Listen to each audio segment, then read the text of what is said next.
نمرود کا نام سنا ہوگا آپ نے. مقدس کتابوں میں جو ان کی مقدس کتابیں ہیں اس میں ملتا ہے ایک واقعہ کہ نمرود صرف ایک نہیں ہے، بہت سارے نمرود آئے. نمرود اصل میں نام نہیں ہوتا بلکہ عراق کا جو بھی بادشاہ ہوتا تھا اسے نمرود کہا جاتا تھا.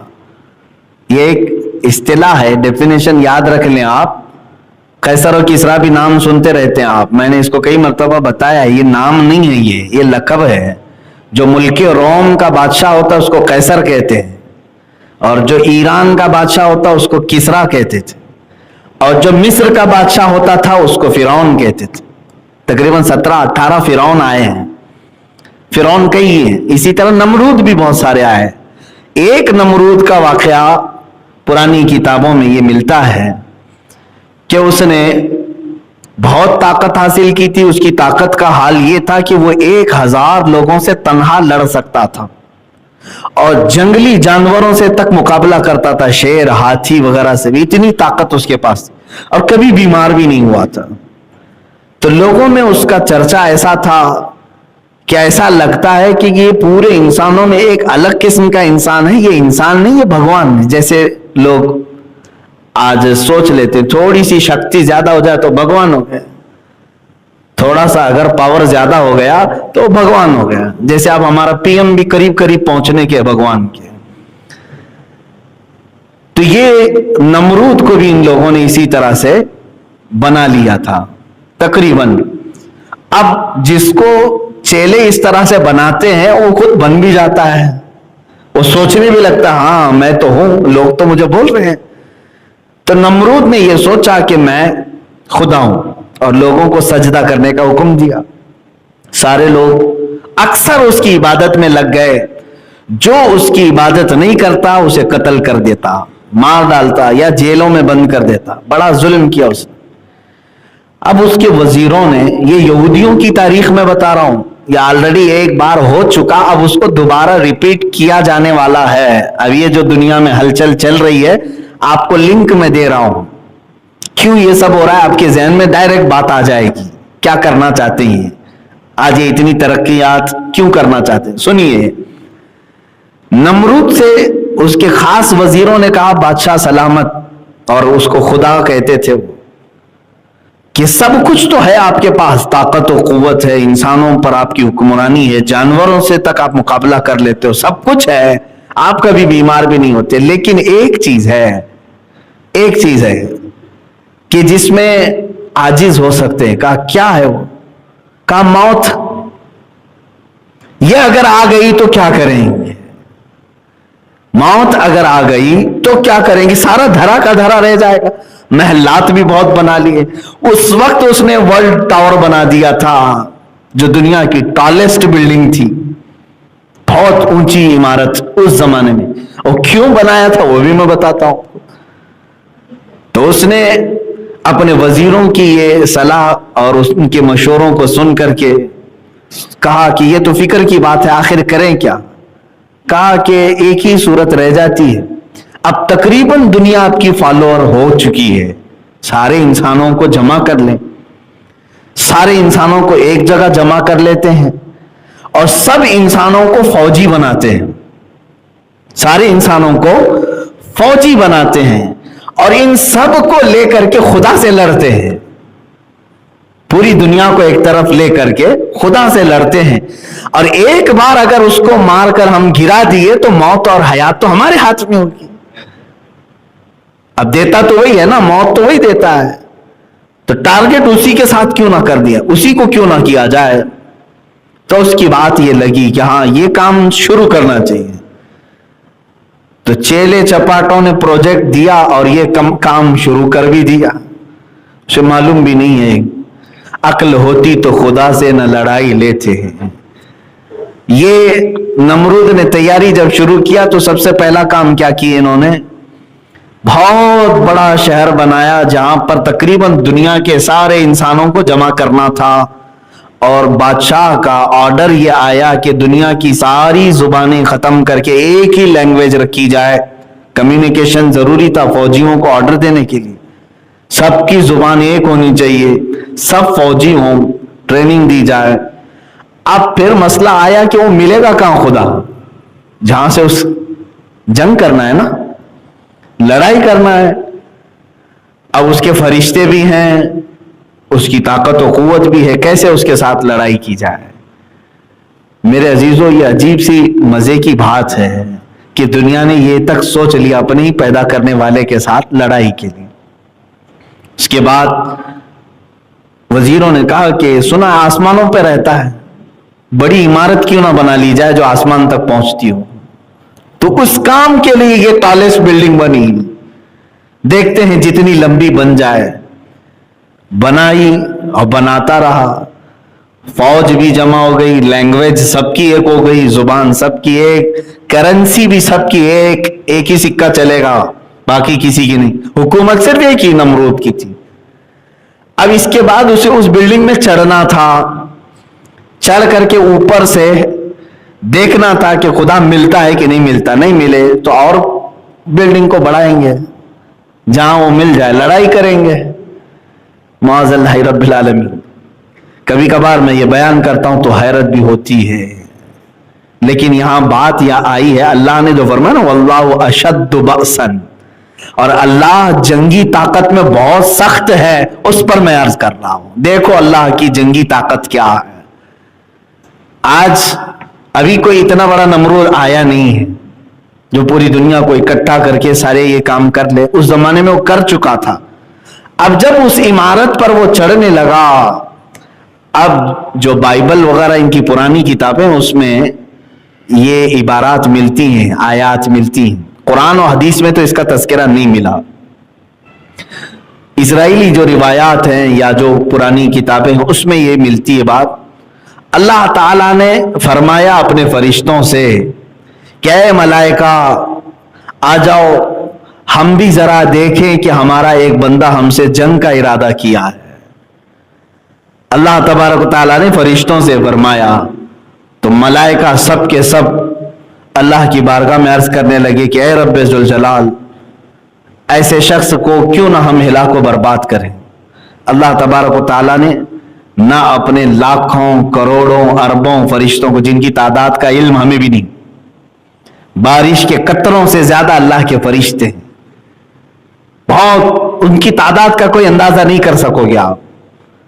اللہ تعالیٰ نے ان لاکھوں کروڑوں فرشتوں میں سے ایک فرشتے کو صرف دنیا میں بھیجا. سب نہیں، ایک فرشتے سے کہا کہ اے میرے فرشتے جا تو دنیا میں اس کی بنائی ہوئی عمارت اور اس کی فوج کا معائنہ کر کے آ جا، جائزہ لے کر کے آ جا. تو فرشتہ نیچے اترا. ایک بات یاد رکھیں، فرشتے اپنے رب تعالیٰ کے خلاف کوئی چیز برداشت نہیں کرتے. لا یعصون اللہ ما امرہم، وہ ہرگز اللہ کی نافرمانی نہیں کرتے. یہ تو اور بات ہے کہ اللہ فرشتوں کو بار بار روکتا ہے کہ بندوں پر عذاب نہ ڈالا جائے. اللہ کے روکنے سے وہ رکے ہوئے ہیں. اور اگر فرشتوں کے ہاتھ میں سب دے دیا جائے کہ جو جو گناہ کرے تو پھر وہ برابر ٹھکانے سب کو لگا دیں گے، ہر دن روز ایک ٹھکانے پہ لگے گا. یہ اللہ کی مہربانی ہے، اس کی رحمت ہے جو روک کر رکھتا ہے، اپنے بندوں کو مہلت دیتا ہے.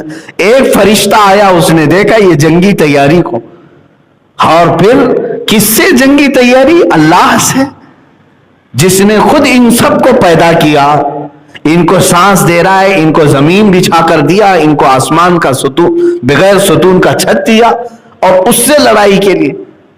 تو وہ روایات یہ بتاتی ہیں کہ وہ فرشتے نے جلال میں آ کر صرف اپنے پر زور سے ہلائے، پوری عمارت زمین میں دھس گئی، پوری عمارت چلی گئی. اور اس میں جو جمع فوجی تھے وہ ہزاروں کی تعداد میں خاکستر ہو گئے، اور نمرود کی پورے چھیتڑے اڑ گئے، ختم. اور پھر اس کے بعد رب تعالیٰ نے فرمایا کہ جتنے جمع ہوئے تھے سب کی زبانیں الگ الگ کر دو، سب کی زبانیں بدل ڈالو. تو سب کی زبانیں فرشتوں نے بدل ڈال. یہ کیا کہہ رہا اسے سمجھ میں نہیں آ رہا، وہ کیا کہہ رہا اس کو سمجھ میں نہیں آ رہا.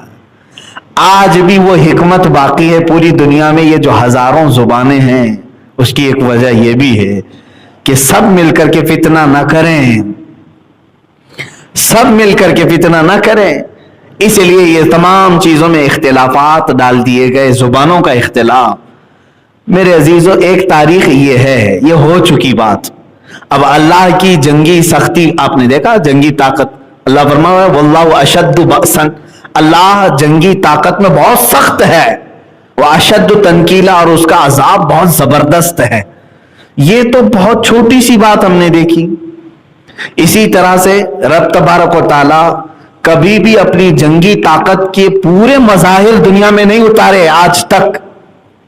ایک ہوتا ہے نا، بھائی میرے پاس 100 لوگوں کا دستہ ہے، آپ نے للکارا، لاؤ دیکھتے ہیں طاقت کتنی ہے۔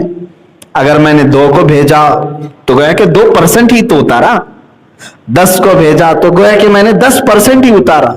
اب جب 100 کے 100 اتار دیں تو کہا جائے گا کہ پوری طاقت جھونک دیا۔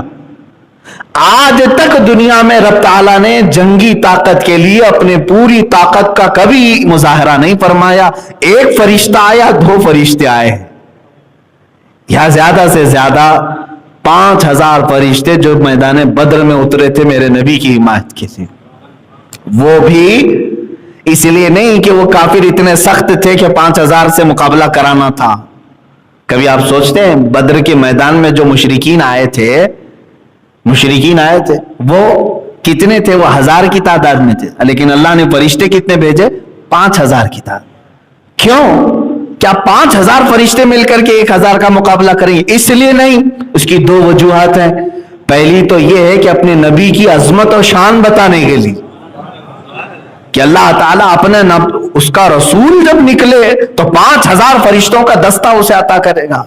اور دوسری ایک وجہ محدثی بزرگوں نے یہ فرمایا کہ یہاں فرشتے خود بےتاب تھے اپنے نبی کی فوج میں شامل ہونے کے، تو رب تبارک و تعالیٰ نے ان کو یہ اعزاز بخشا۔ اور حضرت جبرائیل علیہ السلام نے یہ آ کر کے حضور سے عرض بھی کیا تھا۔ حضور صلی اللہ علیہ وسلم اپنی مجلس میں جب بھی کوئی بدری صحابی آتے جو جنگ بدر میں شریک تھے نا، وہ کبھی بھی محفل میں آتے تو حضور دوسرے صحابہ سے کہتے ان کو جگہ دے دو۔ یہ بدری صحابی جبرائیل امین آئے اور عرض کیا یا رسول اللہ صلی اللہ علیہ وسلم، جس طرح آپ کے صحابہ میں بدری صحابہ کی عزت ہے، اسی طرح اللہ کے سارے ملائکہ میں ان فرشتوں کی عزت ہے جو بدر میں اترے تھے۔ بدری ملائکہ کی بھی بڑی تعظیم ہے۔ بہرحال تو اللہ تعالیٰ نے کبھی اپنی جنگی طاقت کا پورا مظاہرہ دنیا میں نہیں فرمایا۔ ایک وہ بادشاہ تھا جو ابرہہ خانہ کعبہ کو ڈھانے کے لیے نکلا تھا اور ہاتھیوں کی فوج لے کر کے آیا، اور پورے خانہ کعبہ کو ختم کرنے کے لیے اس نے اتنا بڑا لشکر جمع کیا تھا، اتنے بڑے بڑے ہاتھی تھے، اس میں سے ایک ہاتھی بھی اگر کسی گھر کو مار دے تو گھر ٹوٹ جائے، زبردست ہاتھیوں۔ لیکن ان کے ساتھ کیا ہوا؟ الم تر کیف فعل ربک باصحاب الفیل، اللہ فرماتا ہے محبوب کیا آپ نے نہیں دیکھا ہاتھی والوں کے ساتھ اللہ نے کیا معاملہ کیا؟ کیا کیا؟ بس چھوٹی چھوٹی چڑیوں کو بھیجا، وہ بھی کیا دے کر کے؟ بم بارود دے کر کے نہیں، میزائل دے کر کے نہیں کہ فوج آئی ہے جاؤ میزائل ڈال دو، چھوٹی کنکریاں، اور وہ ابابیل چڑیاں اوپر سے جب کنکری گراتی تھی، 3 کنکری ہر چڑیا کے پاس تھی، 2 پیروں میں 1 چونچ، جیسے ہی وہ ڈالتی تھی جس ہاتھی پر وہ کنکری گرتی اس کا پیٹ پھٹ جاتا اور آگ لگ جاتی تھی۔ یہ بھی تو میزائل ہی ہے۔ اور ایسا کر دیا فَجَعَلَهُمْ كَعَصْفٍ مَأْكُولٍ، قرآن میں بعد میں فوج کی حالت ایسی ہو گئی جیسے کوئی چھلی ہوئی مرغی کھا کر کے جو چھوڑتا ہے، اس طرح فوج کی حالت ہو گئی تھی، سب کے ٹکڑے ٹکڑے اور چمڑیاں چھلی ہوئی، گوشت اجڑا ہوا۔ یہ اللہ تبارک و تعالیٰ کی جنگی طاقت ہے کہ جب وہ بھیجتا ہے تو بہت چھوٹی سی چیزوں کو بھیجتا ہے لیکن بڑی سے بڑی تباہی آ جائے گی۔ اب میں آپ کو بتا رہا ہوں میرے عزیزوں، اللہ نے جب تمہیں یہ وعدہ فرمایا ہے کہ میں تمہارے ساتھ ہوں اور اللہ کی جنگی طاقت بہت مضبوط ہے، بہت زبردست ہے، تو خوف کس بات کا؟ اسی لیے اعلیٰ حضرت فاضل بریلوی رحمۃ اللہ تعالی علیہ نے فرمایا خوف نہ رکھ رضا ذرا، تو ہے عبد مصطفیٰ، تیرے لیے امان ہے، تیرے لیے امان ہے۔ ہمارے لیے یہ وعدہ کیا ہے اللہ تعالیٰ نے، لیکن ہمارے لیے اب حالات ایسے ہو گئے کہ سب کو بزدل بنایا جا رہا ہے، خوف، ڈر. میں بھی چند دن قبل عورتوں کی وہ یہ بیان بھی کر رہا تھا. میں نے اسلام کی وہ عورتیں بھی پڑھی تاریخ میں کہ دن میں کئی مرتبہ وہ ننگے ہاتھ سے تلوار کو پوچھتی تھی، صاف کرتی تھی اپنے شوہروں کو پکڑانے کے لیے، اپنے بیٹوں کو اور اپنے بھائیوں کو دینے کے لیے. وہ خواتین ایسی تھی کہ ان کی ہتھیلیاں ہمیشہ تلوار کی دھار سے کٹی رہتی تھی، تلوار کی دھار سے کٹی رہتی تھی. یہ ہماری ماؤں کی تاریخ ہے کہ وہ اپنے ننگے ہاتھ سے تلوار کو یوں پوچھتی تھی کہ کبھی ان کو احساس تک نہیں ہوتا، اور وہ اپنے شوہروں کو پکڑاتی، وہ اپنے بیٹوں کو اور اپنے بھائیوں کو. میرے عزیزو، کاکروچ سے ڈرنے والیاں، چھپکلی سے ڈرنے والی عورتیں، یہ اگر تاریخ میں ہوتی تو شاید اسلام یہاں تک نہ آتا. جو معزز اور مقدس خواتین نے بہادری پیش کی تھی اس زمانے میں، آج وہ تو مردوں میں بھی نہیں ہے، آج وہ مردوں میں بھی نہیں، نوجوانوں میں بھی نہیں. اللہ تبارک و تعالیٰ بزدلی دور فرمائے. وآخر دعوانا ان الحمد للہ رب العالمین.